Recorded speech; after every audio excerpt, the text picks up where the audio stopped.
This is 32-year-old Joanna Speaks. Joanna was a mother of 3 children who reportedly struggled with addiction throughout her life.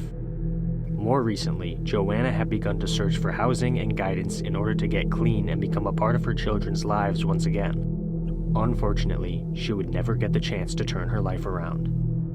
Joanna's corpse was discovered outside an abandoned barn in Ridgefield, Washington on April 8th. The sheriff's office stated that there were signs of the body having been moved to that location, although the specific signs have not been released to the public. Joanna's stepsister has since stated that the cause of death was blunt force trauma to the head and neck, which was later confirmed by the medical examiner's office. Joanna's family is dedicated to finding out who committed this horrific crime. The authorities have already put out pleas for information, seeking tips on anybody Joanna may have had contact with in the days leading up to her disappearance and any locations she may have visited. As of now, it's unknown who Joanna's killer is. This case is certainly very disturbing on its own. An unknown person murdered Joanna for an unknown reason. Scary to think about, right? I think I might be able to increase your blood pressure a little more, however. Ridgefield, Washington is about 22 miles north of Portland, Oregon. Keep this in mind while we travel back in time by several months to February 19th. The Portland Police Bureau responded to a report of human remains that had been found in a remote location near the Pleasant Valley neighborhood. Ironic name, right? After the discovery of the body, the Multnomah County Search and Rescue and the Multnomah County Medical Examiner's Office conducted additional searches in the area to find any additional evidence. This is still an ongoing investigation, so the full story hasn't yet been released to the public. However, we do know that the remains found near Pleasant Valley have been identified as Kristen Smith. Kristen was a 22-year-old woman who apparently kept in close contact with her family. She would check in with them regularly, and when she continuously failed to answer calls from her family, they reported her missing. As I mentioned before, since this is an ongoing investigation, not much information is available to the public. You might be wondering, therefore, why these 2 cases are so disturbing. Some of you may already have an inkling. The answer is that some people strongly suspect that these 2 cases are linked. Both women were dumped in remote locations relatively close to each other, which indicates that this might actually be the handiwork of one person, a serial killer. Now, you may be thinking to yourself that 2 bodies being found in close proximity is not enough to be convinced of this theory, and I would agree. Let's dive a little deeper. Charity Lynn Perry was reportedly seen frequenting an area near Southwest Washington Street and 4th Avenue in Portland at the beginning of March. Apparently, this specific area is the location of the Washington Center building, the site of a former open-air fentanyl market that was cleared out by police in May after 11 people overdosed in one night, resulting in 3 deaths. Charity was not one of those people. However, her life was not destined to last much longer than theirs. Her body was found on April 24th in a culvert near East Historic Columbia River Highway and Northeast Tumult Road. Like the other cases we have so far, the details of the ongoing investigation have not been reported to the public, but the small amount of information we do have shows some potential connections. Remember when I mentioned how Joanna Speaks struggled with addiction? If Charity was seen frequenting the area of a fentanyl market, it's possible that she did too.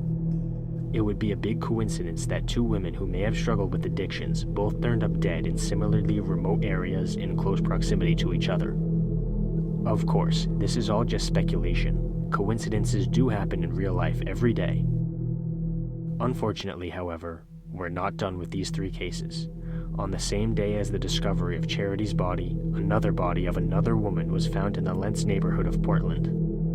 So far, this woman is considered a Jane Doe, and the authorities have released statements to the public seeking help with identifying the woman. According to the police statement, this woman was possibly either Native American or Native Alaskan with black, medium-length hair.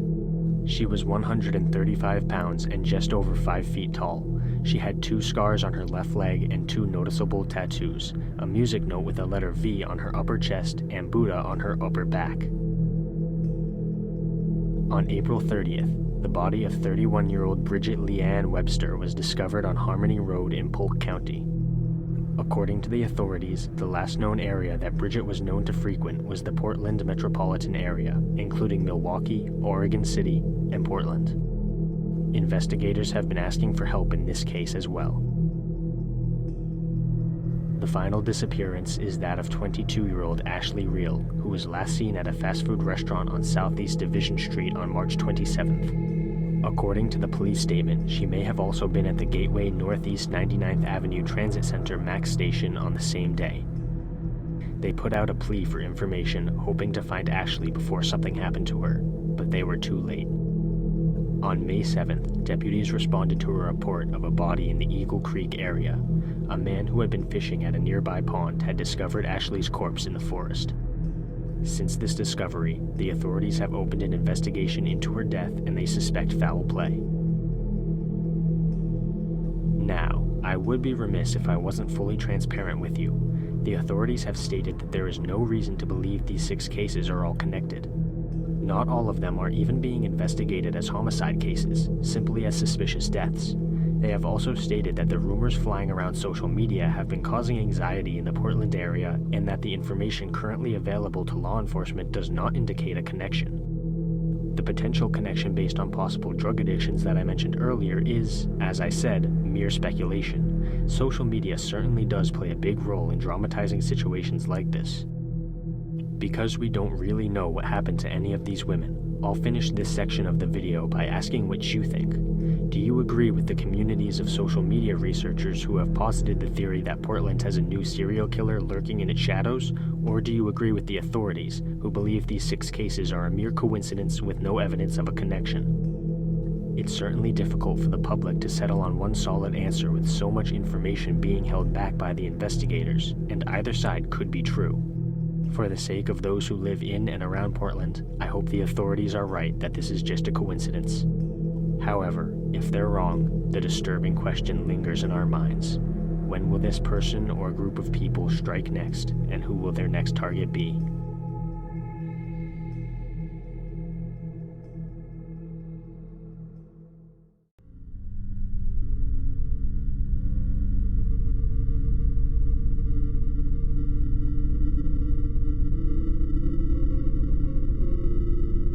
This next mystery is more general than the first, but just as disturbing, if not more. Newburgh Heights Police Chief John Mahoy has said that the number of underage disappearances in Cleveland has reached an all-time high. Not exactly a record you want to break. Between May 2nd and May 16th, 27 kids were reported missing. The police have not been able to locate any of these children or find out who was responsible for their disappearances. Mahoy has stated that many of these cases are likely runaways, which leaves some room for hope. However, even if most of them are runaways, it creates a very dangerous situation for these kids. Runaway children are easy targets for predators, organized crime, and opportunistic kidnappers. It's likely that at least some of these kids could potentially end up getting trafficked or forced into gang activity and prostitution. U.S. Marshals have since launched Operation We Will Find You in order to recover the missing kids. Unfortunately, these cases are difficult to solve due to a lack of photos of the victims. Many of these cases also never make it to the media and therefore go unnoticed by the public. Hopefully, however, this operation will be successful and recover as many kids as possible.